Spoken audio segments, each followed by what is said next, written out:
Halo, ketemu lagi di kuliah daring dasar-dasar perpajakan bersama saya, Nilam Kemala.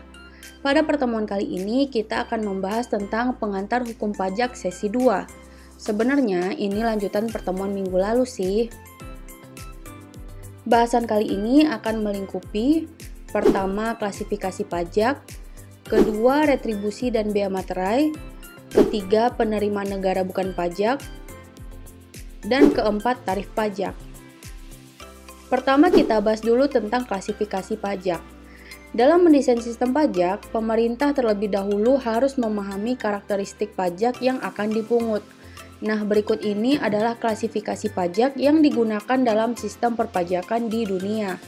Klasifikasi pajak terbagi menjadi berdasarkan golongan, berdasarkan sifat, dan berdasarkan lembaga pemungutan. Berdasarkan golongan, pajak terdiri dari pajak langsung dan pajak tidak langsung. Berdasarkan sifat, pajak terdiri dari pajak subjektif dan pajak objektif, dan berdasarkan lembaga pemungutan, pajak terdiri dari pajak pusat dan pajak daerah. Untuk lebih jelasnya, berikut penjelasan untuk klasifikasi pajak berdasarkan golongan. Pajak langsung adalah pajak yang dibebankan berdasarkan kemampuan membayar wajib pajak dan beban pajaknya tidak bisa dialihkan. Kewajiban perpajakan, hitung setor lapor merupakan tugas wajib pajak dan tentu aja ada periode pemungutannya. Contoh untuk pajak langsung ini adalah pajak penghasilan. Kedua, pajak tidak langsung. Pajak tidak langsung dibebankan tanpa memperhatikan kondisi wajib pajak dan bisa dialihkan ke pihak lain. Urusan perpajakan, pungut setor lapor merupakan tugas pengusaha kena pajak dan bisa terutang setiap saat. Contoh untuk pajak tidak langsung ini adalah pajak pertambahan nilai. Berikutnya penjelasan untuk klasifikasi pajak berdasarkan sifat. Pajak subjektif adalah pajak yang berpangkal atau berdasarkan pada subjeknya. Konteksnya ada pada keadaan diri wajib pajak. Jadi di pajak subjektif ini yang diperhatikan duluan adalah subjeknya. Contoh untuk pajak subjektif adalah pajak penghasilan. Kedua, pajak objektif. Pajak ini berpangkal pada objeknya tanpa memperhatikan keadaan diri wajib pajak. Jadi, dilihat dulu objeknya seperti keadaan, peristiwa, perbuatan, baru dicari siapa yang harus membayar pajaknya. Contohnya adalah pajak pertambahan nilai dan pajak penjualan atas barang mewah. Berikutnya penjelasan untuk klasifikasi pajak berdasarkan lembaga pemungut. Pajak pusat adalah pajak yang dipungut oleh pemerintah pusat dan digunakan untuk membiayai rumah tangga negara. Sedangkan pajak daerah adalah pajak yang dipungut oleh pemerintah daerah dan digunakan untuk membiayai rumah tangga daerah. Contoh pajak pusat terdiri dari pajak penghasilan, pajak pertambahan nilai dan pajak penjualan atas barang mewah, bea materai, pajak bumi dan bangunan, serta bea perolehan hak atas tanah dan bangunan. Nah, sedangkan pajak daerah terdiri dari pajak provinsi dan pajak kabupaten kota.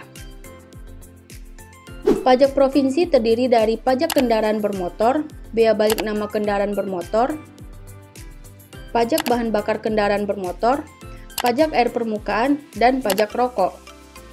Sedangkan pajak kabupaten atau kota terdiri dari pajak hotel, pajak restoran, pajak hiburan, pajak reklame, pajak penerangan jalan, pajak mineral bukan logam dan bantuan, pajak parkir, pajak air tanah, pajak sarang burung walet, pajak bumi dan bangunan pedesaan dan perkotaan, serta bea perolehan hak atas tanah dan bangunan.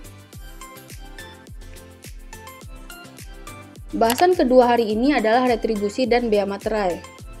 Retribusi adalah pungutan daerah sebagai pembayaran atas jasa atau pemberian izin tertentu yang khusus disediakan dan atau diberikan oleh pemerintah daerah untuk kepentingan orang pribadi atau badan. Objek retribusi daerah terdiri dari jasa umum, jasa usaha, dan perizinan tertentu.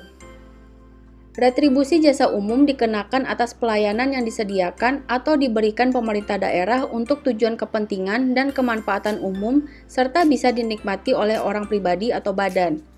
Retribusi jasa usaha dikenakan atas pelayanan yang disediakan oleh pemerintah daerah dengan menganut prinsip komersial. Retribusi perizinan tertentu dikenakan atas pelayanan perizinan tertentu oleh pemerintah. Berikut ini adalah jenis retribusi jasa umum. Pertama, retribusi pelayanan kesehatan. Kedua, retribusi pelayanan persampahan atau kebersihan. Ketiga, retribusi penggantian biaya cetak KTP dan akta catatan sipil. Keempat, retribusi pelayanan pemakaman dan pengabuan mayat. Kelima, retribusi pelayanan parkir di tepi jalan umum. Keenam, retribusi pelayanan pasar. Ketujuh, retribusi pengujian kendaraan bermotor. Kedelapan, retribusi pemeriksaan alat pemadam kebakaran. Kesembilan, retribusi penggantian biaya cetak peta. Kesepuluh, retribusi penyediaan dan atau penyedotan kakus. Kesebelas, retribusi pengolahan limbah cair. 12, retribusi pelayanan tera atau tera ulang. 13, retribusi pelayanan pendidikan. 14, retribusi pengendalian menara telekomunikasi. Nah, berikut ini adalah retribusi jasa usaha. Pertama, retribusi pemakaian kekayaan daerah. Kedua, retribusi pasar grosir dan atau pertokoan. Ketiga, retribusi tempat pelelangan.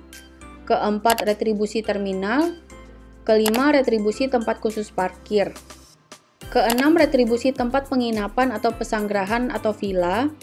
Ketujuh, retribusi rumah potong hewan. Kedelapan, retribusi pelayanan ke pelabuhan.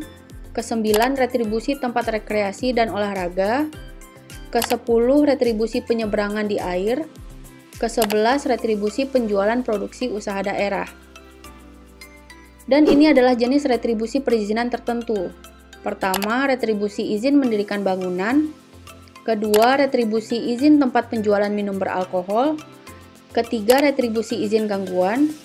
Keempat, retribusi izin trayek. Dan yang kelima, retribusi izin usaha perikanan. Gunanya apa sih ada retribusi?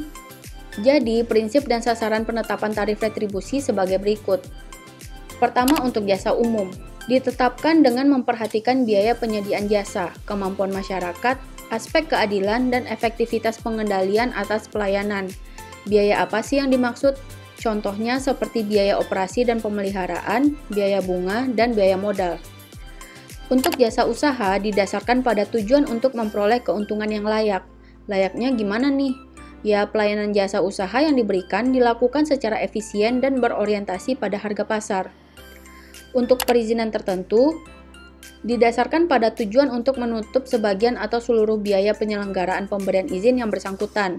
Pemberian izin di sini maksudnya penerbitan dokumen izin, pengawasan di lapangan, penegakan hukum, penatausahaan, dan biaya dampak negatif dari pemberian izin tersebut. Berikutnya kita bahas tentang bea materai. Kalian pasti udah sering dong nempelin materai di dokumen. Jadi, apa sih materai itu? Jadi, materai itu adalah pajak yang dikenakan atas dokumen yang bersifat perdata dan dokumen untuk digunakan di pengadilan. Seperti yang udah saya sebutkan minggu lalu, materai yang berlaku per 1 Januari 2021 adalah materai 10.000. Bahasan ketiga, penerimaan negara bukan pajak. Jadi, selain penerimaan yang bersumber dari pajak, ada juga nih penerimaan negara bukan pajak. Ini adalah APBN tahun 2020. Bisa dilihat bahwa penerimaan negara bukan pajak atau PNBP bersumber dari pendapatan sumber daya alam, pendapatan badan layanan umum, pendapatan dari kekayaan negara dipisahkan, serta PNBP lainnya. Sumbernya dari mana? Ya, sesuai dengan nama masing-masing pendapatan. Ada yang dari sumber daya alam, badan layanan umum, kekayaan negara, dan lainnya. Bahasan keempat, tarif pajak. Ada 4 macam tarif pajak. Pertama, ada tarif sebanding atau proporsional. Tarif ini berupa persentase tetap terhadap berapapun jumlah yang dikenai pajak sehingga besarnya pajak terutang proporsional terhadap besarnya nilai yang dikenai pajak. Contohnya, untuk penyerahan barang kena pajak di daerah pabean akan dikenakan PPN 10%. Kedua, tarif tetap. Tarif ini berupa jumlah yang tetap atau sama terhadap berapapun jumlah yang dikenai pajak sehingga besarnya pajak terutang itu tetap. Contohnya, tarif bea materai. Ketiga, tarif progresif. Persentase tarif yang digunakan semakin besar bila jumlah yang dikenai pajak semakin besar. Contohnya, pasal 17 Undang-Undang PPH untuk wajib pajak orang pribadi dalam negeri. Untuk besaran tarifnya nanti dijelaskan di pertemuan selanjutnya ya. Keempat, tarif degresif. Persentase tarif yang digunakan semakin kecil jika jumlah yang dikenai pajak semakin besar. Oke, sekian dulu pertemuan kita kali ini. Sampai jumpa minggu depan dengan topik yang berbeda. Bye-bye. Pertemuan 4 selesai.